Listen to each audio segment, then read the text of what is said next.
Le Christ est ressuscité, alléluia, alléluia. Il est vraiment ressuscité, alléluia. Chers frères et sœurs, soyez les bienvenus à la méditation de la parole de Dieu de cette Pâque.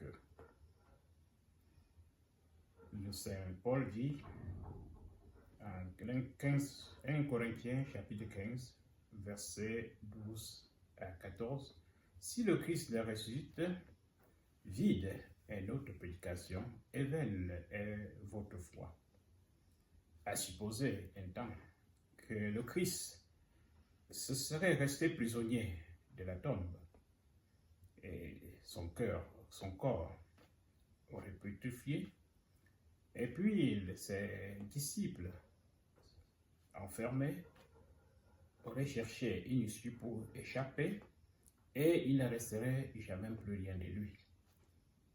D'ailleurs, nous allons les trouver, certains qui reprennent déjà leurs activités. Comme pour beaucoup de héros et de leaders qui disparaissent en emportant le souvenir de toutes leurs œuvres. Mais c'est parce qu'il est ressuscité, il est apparu à ses témoins que le message est aussi arrivé jusqu'à nous. Et la résurrection du Christ, c'est le centre de notre foi. Donc, s'il n'était pas ressuscité, nous ne parlerons pas de lui aujourd'hui. La parole de Dieu, nous n'en parlerons pas. Donc, le cœur qui annonce la mort et la résurrection du Christ est le centre et le noyau de la foi chrétienne. Et comment l'événement de la résurrection s'est passé? Ça reste un mystère. L'unique preuve, c'est le tombeau vide. Alors, la lecture de l'évangile d'aujourd'hui nous parle des femmes ou de Marie-Madeleine qui est allée au tombeau de grand matin. Elle est allée de grand matin parce que le jour où le Christ est mort, c'était la veille du sabbat. Il est mort d'une façon brutale. Il n'y avait pas de préparation pour ensevelir, pour l'embaumer.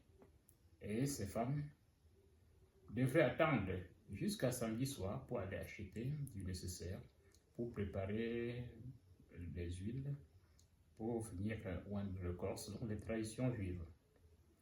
Et de grand matin du dimanche, elles viennent au tombeau. Et elles trouvent que le tombeau est vide. Saint Jean dit qu'il faisait encore nuit. Alors c'est la nuit des ténèbres, oui, mais nuit également de l'ignorance.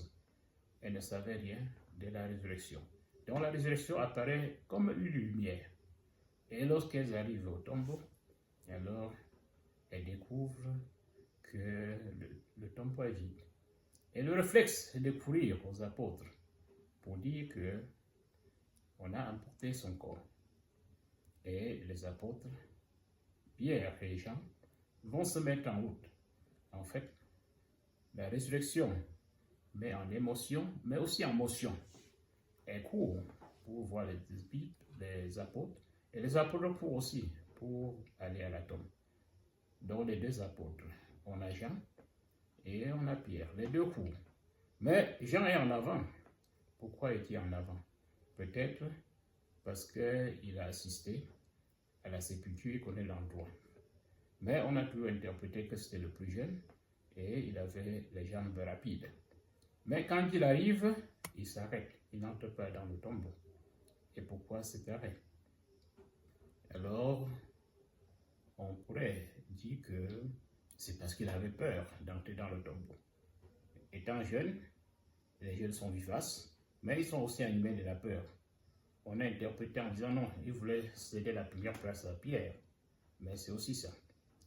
Et Pierre arrive, l'adulte, tout de suite il entre. Et quand j'entre après lui, il dit qu'il a cru. Il a cru en voyant comment le linge qui avait servi pour l'enrouler était bien plié et laissé à côté. Peut-être connaissant que son maître aime l'ordre, il a trouvé son doigté dans la façon d'arranger. cela. Mais il s'est souvenu parce que maintes fois, il leur avait déjà prédit par 3 fois qu'il mourra et qu'il ressuscitera. Mais également, le lien qu'il y avait entre lui et Jean pouvait l'amener tout de suite à comprendre qu'il est ressuscité.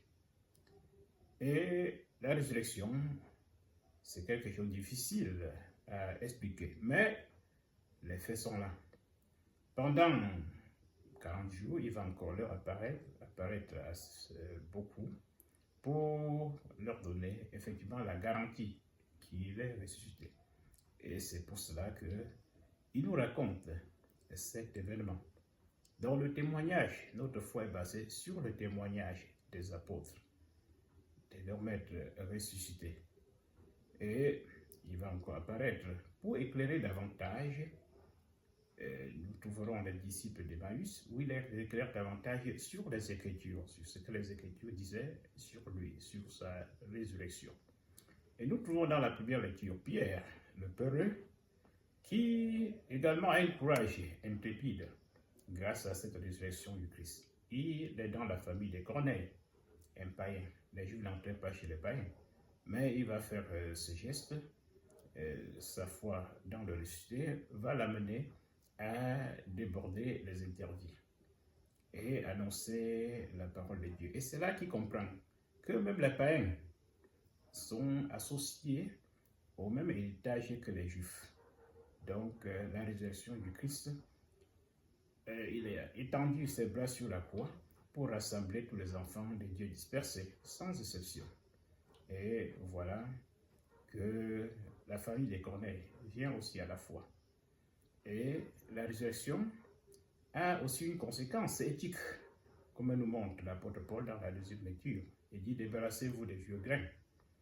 Et les Juifs, pour célébrer leur Pâques, débarrassaient des vieux grains. Mais le vieux grain pour nous, c'est le péché.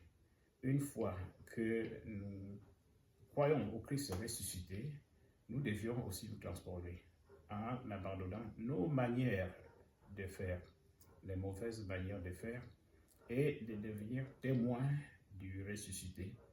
Donc, la mort du Christ sur la croix doit avoir des incidences positives sur nous, fidèles du Christ. Nous devions aussi ressusciter comme lui. Ressusciter, c'est-à-dire revêtir une nouvelle vie et vivre à la manière des citoyens du ciel.